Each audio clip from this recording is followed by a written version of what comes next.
Sugeng enjang para adiyuswa, sugeng pepanggihan malih wonten ing renungan padintenan adiyuswa ing dinten Senen Kliwon 29 Desember 2020.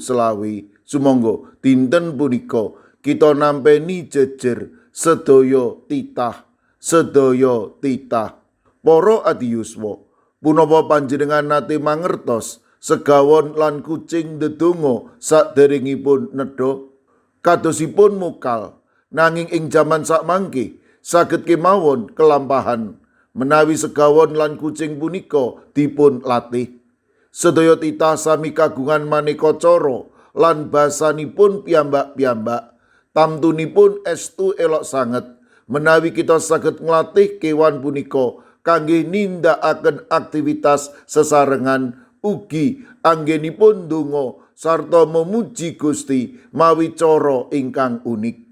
Jabur 158 ayat 13, kabeh iku kareben padha memuji marang asmane Yewah, awit mung asmani kang luhur kamulyani ngungkuli bumi lan langit. Juru Mazmur mangertos bilih sedaya titah kagunganipun Gusti saged memuji lan ngluraken asmanipun Gusti. Boten namung winates manungsa kemawon, pramila nalika juru Mazmur punika mandeng langit ingkang elok, piyambakipun ngraosaken boten gesang piyambakan ing jagat punika. Gusti Allah ingkang nitahaken donya saisinipun nuwuhaken gesang kanthi harmonis. Boten wonten titahipun Gusti Allah ingkang saged gesang piyambakan mliginipun manungsa.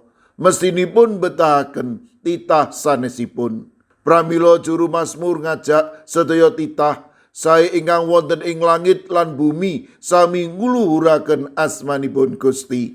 Tetunggilan sesami titah punika saged mujudaken elok ing pagesangan ingkang jalari tentrem rahayu ing saindinging bumi. Saking pepujan juru Mazmur punika nyumrupaken pagesangan ingkang saestu harmonis ing antasipun sesami titah tansah jalari berkah gesang langgeng ing pangayomanipun Gusti. Para adiyuswa, pahargyan Natal punika pratandha bilih kawilujengan sejati saking Gusti Allah sampun nyata mawi miyosipun Gusti Yesus ing jagat. Awit punika monggo kita sami memuji lan ngluhuraken asmanipun Gusti. Boten namung winates manungsa kemawon, nanging ugi sesami titah sami ngluhuraken asmanipun Gusti. Kadosta para pangon sarta menda-mendanipun ingkang sami muruki bayi Gusti Yesus lan para majus saking tlatah wetan ingkang katuntun lintang wetan ing langit, rawuhipun Gusti Yesus saestu dados pratandha rukun ing antasipun sesami titah. Mila sabun sak mestinipun kita tansah ngupaya ngrimati sesami titah ing jagat punika kanthi tulus, supados sedaya punika dados berkah ing pagesangan. Amin. Sumangga kita ndedonga. Matur nuwun Gusti, dinten punika paduka paring pepemut bilih sedaya titah ngluraken asma paduka lan paduka ugi nggadahi ancas kenging menapa paduka nitahaken sedaya titah punika amrih sedayanipun menika memuji asma paduka. Kawula pasrahaken kawontenipun para adiyuswa lan anak putu kawula ing wekdal sakmangke ingkang sesarengan ngriyadinaken Natal. Monggo Gusti paduka ingkang reksa, paduka ingkang mitulungi, paduka ugi ingkang tansah paring berkah. Kawula pasrahaken para adiyuswa lan sinten kemawon ingkang wekdal sakmangke nembe nandhang sakit lan ing pemulihan. Kawula pitados Natal ugi tansah kamulyakaken ing satata gesangipun. Kawula pasrahaken Bapak Suharjono wilayah setunggal GKJ Magelang lan Bapak Tulus Sutiko wilayah 7 GKJ Magelang ingkang wekdal sakmangke sampun nampi operasi ing pemulihan. Kawula pitados menawi paduka badhe ngreksa lan tansah paring bagas kesarasan. Kaudinipun sedherek kawula ing GKJ Antepi ingkang nembe nandhang sakit lan ing pemulihan, Ibu Paini, Ibu Jumini, Ibu Juminah, Bapak Joko Wahyu Adi, Bapak Kustam, Bapak Sukiman, Bapak Slamet Mulyono, Mbah Tuminem lan Mbah Jah, kawula pitados paduka ugi badhe ngreksa lan paring berkah. Mirunggan kalau pasrahaken sederek Nena, putranipun Bapak Beni ing wilayah Sekawan GKJ Magelang, ingkang udah sakmangke nembe nandhang sakit ing griya sakit Bandung.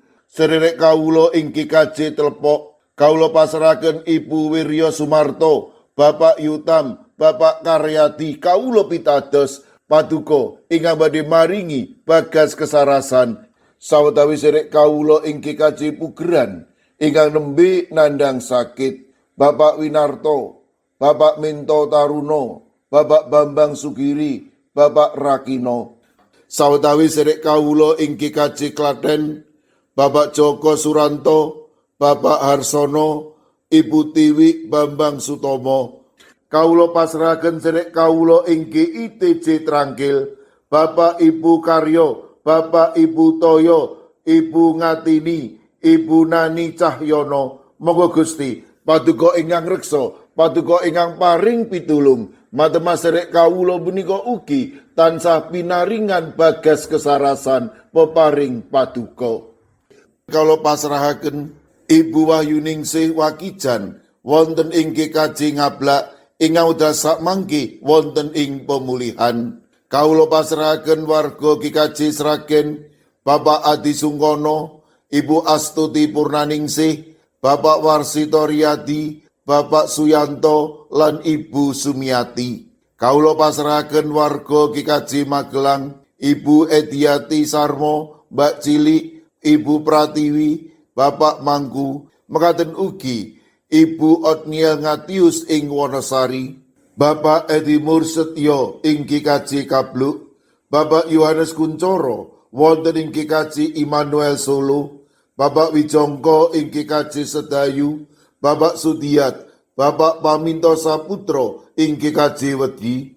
Kawula pasrahaken ing GKJ Krapyak sederek Setianti, ing GKJ Mijen Ibu Borwaningsih Sunaryo, Ibu Elizabeth Indarwati, Bapak Bambang Setyo Margono, Bapak Moses Taji, Bapak Budiman Gultom, ing Banyumanik, Bapak Daniel Agus Suwarso, Ibu Arung Puji, ing GKJ Pamung Utomo Kalinegoro, Bapak Martiono, Ibu Marsudi, Ibu Sri Widardi, sederek Esti wonten ing Wonocatur. Kawula pasrahaken sederek kawula wonten ing Semarang Barat, Ibu Lini Sutopo. Sederek kawula wonten ing GKJ Ungaran, Bapak Hono Hadi Prasetyo, Bapak Resbiarto, Ibu Ratiningsih, Ibu Dewi Teguh, Ibu Kristini Sunaryo, Ibu Suhantini Hadiono, sederek Dwi Putro, Ibu Sugito, Bapak Sembiring, Ibu Surisno, Ibu Munarti, lan Bapak Ibu Tugiman. Lan kawula pasrahaken ing GKJ Tuban, Bapak Yohanes Mudadi, ing GKJ Wonosobo, Bapak Lazarus Samijan, Ibu Endang Sarjono, Bapak Yusuf Sunaryo. Kawula pasrahaken Ibu Lasiem ing Gundang Winangun, Eyang Sarwito ing GKJ Ngalian. Kawula pasrahaken para adiyuswa lan sinten kemawon ingkang wedha sakmangke nembe nandhang sakit. Kawula pitados paduka ingkang badhe nyarasaken matemas sederek kawula menika pikantuk bagas kesarasan ingkang wetah. Kawula pasrahaken sedaya pandonga lan pasambat kawula wonten ing asta paduka Gusti kawula Yesus Kristus. Amin. Sumangga para adiyuswa kita tutup pepanggihan kita renungan padintenan adiyuswa kangge ngrepekaken kidung. Sumangga.